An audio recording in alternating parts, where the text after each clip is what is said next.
आप देख रहे हैं न्यूज फर्स्ट नेटवर्क, आपके साथ आपकी आवाज। खबर आ रही है गुजरात के वलसाड़ जिले के उमरगांव से, जहां विश्व हिंदी परिषद और बजरंग दल द्वारा सनातन संवाद ज्ञान चेतना मंच कार्यक्रम का आयोजन किया गया, जिसमें वक्ता के रूप में मीनाक्षी सहरावत, श्रद्धा शौर्य, अक्षता मानसी माधव, अनूप सिंह वघेला, डॉक्टर गौतम खट्टर जैसे वक्ताओं ने सनातन धर्म और अपनी संस्कृति के बारे में लोगों को बताया। आए हुए सभी वक्ताओं का आयोजन टीम, श्याम मित्र मंडल की टीम तथा जय माताजी सेवा संघ के संस्थापक भगवान भाई भरवाड़ की टीम द्वारा स्वागत किया गया। भारी संख्या में उमरगांव के लोगों ने इस आयोजन में भाग लिया और अपनी संस्कृति के बारे में जानकारी हासिल की। बहुत ही ज्ञानवर्धक बातें वक्ताओं द्वारा सुनने को मिली। सभी लोगों ने इस आयोजन की बहुत सराहना की। उमरगांव से हमारे ब्यूरो चीफ राकेश मिश्रा की एक खास रिपोर्ट।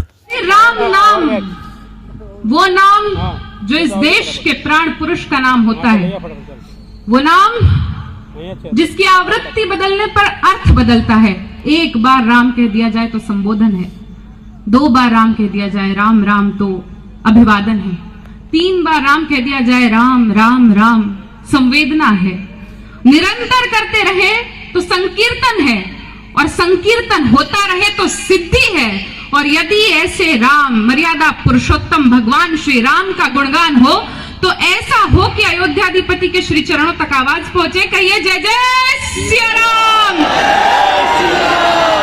ये कब राम जी लाने हैं, कब काशी में जाना है, महादेव जी का गुणगान करना है, और कब मथुरा तक पहुंचना है, ये मैं तय कर लूंगी।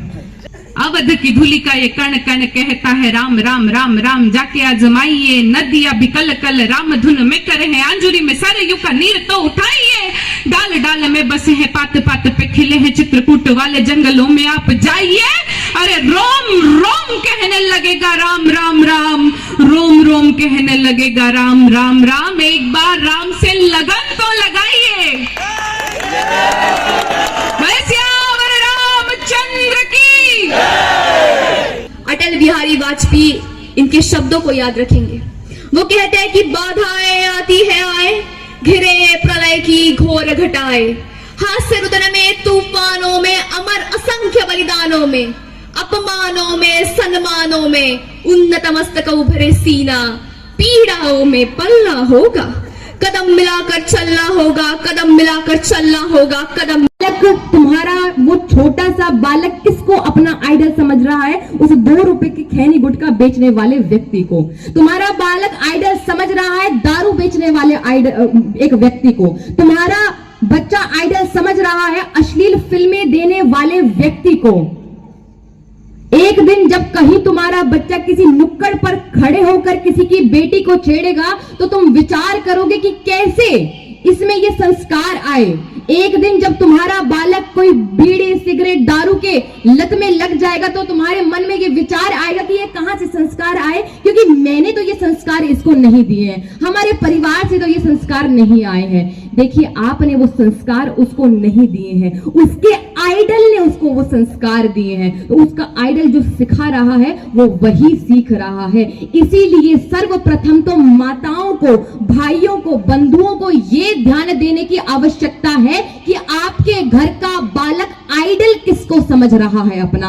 अगर वो नहीं बताता है, आप पूछते हैं, नहीं बता, अगर वो नहीं बताता है खुद से तो आप पूछिए, उससे पूछिए कि तुम्हारा आइडल कौन है। और यदि वो ऐसे खैनी गुटखा वाले व्यक्ति को अपना आइडल बताता है तो उसको समझाइए कि ऐसा कोई व्यक्ति तुम्हारा आइडल नहीं हो सकता है। यदि किसी को अपना आइडल बनाना है तो उसको बनाइए जो मां भारती के प्रति समर्पित हो, उस व्यक्ति को अपना आइडल बनाना। उनको बताओ, जब तक आप अपने घर में हमारे वीर वीरांगनाओं की रोज कहानियां ना सुना दो तब तक उस पर वो असर नहीं पड़ेगा।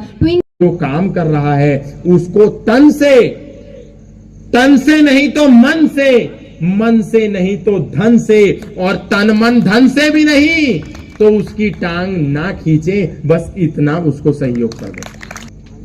हमारे यहां इस बात पर कंपटीशन होता है, इस बात पर प्रतिस्पर्धा होती है कि गणपति उत्सव में किसका गणपति ज्यादा बड़ा है।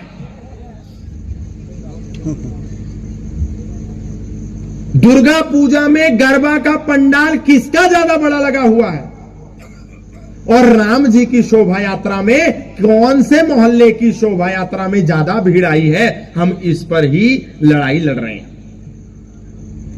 जबकि बाल गंगाधर तिलक ने गणपति उत्सव प्रारंभ किया था इसलिए ताकि गणपति उत्सव को बहाना बना करके हिंदुओं को एकत्रित किया जाए, और उस एकत्रित करने के माध्यम से गुलाम भारत में अपना शिकंजा कसे हुए अंग्रेजों के विरुद्ध आवाज उठा सके।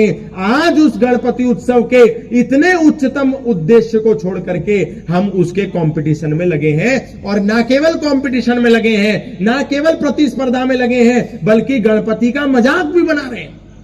और उसके बाद हम कह रहे हैं कि हमको इस्लाम से खतरा है, हमको वामपंथियों से खतरा है, हमको ईसाइयों से खतरा है, हमको नास्तिकों से खतरा है,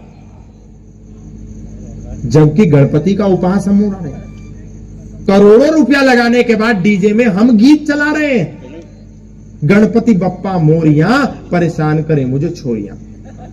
अब बताइए, ये गीत क्या किसी मुसलमान ने आकर हमारे पंडाल में बजाया, क्या किसी ईसाई ने बजाया, क्या किसी पारसी ने बजाया, क्या किसी वामपंथी ने बजाया? हम ही ने बजाया।